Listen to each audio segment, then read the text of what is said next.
দুর্নীতিবাজদের ক্ষমা করা হবে না জানিয়ে প্রধানমন্ত্রী শেখ হাসিনা বলেছেন, সরকারের বদনাম নিয়ে ভাবি না, দুর্নীতি করলেই ব্যবস্থা নেওয়া হবে।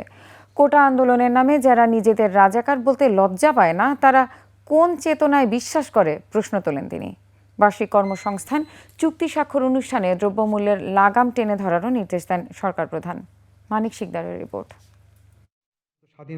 প্রধানমন্ত্রীর কার্যালয়ে শাপলা হলে 2024-25 অর্থবছরের বার্ষিক কর্মসম্পাদন চুক্তি স্বাক্ষর ও শুদ্ধাচার পুরস্কার প্রদান অনুষ্ঠান।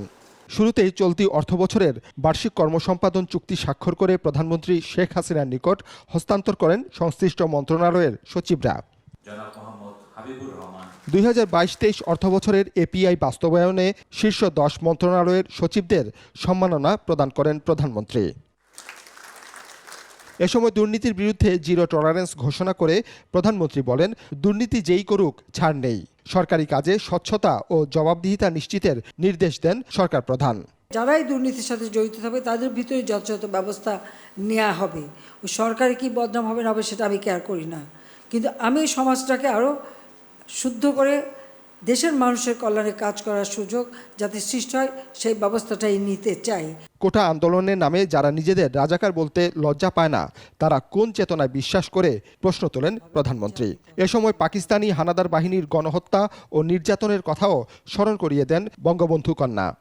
লাখো শহীদ রক্ত দিয়ে গেছে, লাখো মা বোন নির্যাতিতা, তাদের এই অবদান ভুললে চলবে না, এটা মনে রাখতে হবে।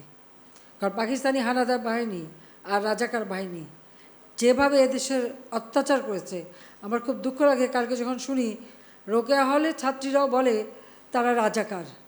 তারা কি জানে 71 সালে 25শে মার্চ কী ঘটেছিল? সেখানে 300 মেয়েকে হত্যা করেছিল, 40 জন মেয়েকে রেপ করেছিল এবং এদের ধরে নিয়ে পাকিস্তানি ক্যাম্পে নিয়ে গিয়েছিল।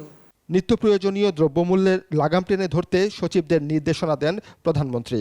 নির্ধারিত সময়ের মধ্যে সব প্রকল্প সম্পন্ন ও কৃচ্ছ্রতা সাধনের তাগিদও দেন তিনি।